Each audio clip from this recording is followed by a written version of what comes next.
சிறு பூவினிலே விழுந்தால் ஒரு தேன் துளியாய் வருவாய், சிறு சிப்பியிலே விழுந்தால் ஒரு முத்தனவே முதிர்வாய், வேறினிலே விழுந்தால் நவதானியமாய் விளைவாய், என் கண்விழிக்குள் விழுந்ததனால் கவிதையாக மறந்தாய்.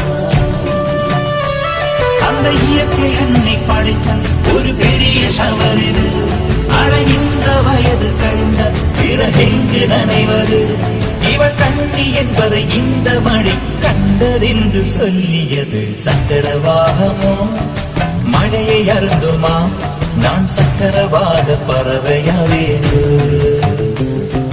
மழையின் தாரைகள் வழிய எழுது, விழுது பிடித்த பின்னில் சேர்வே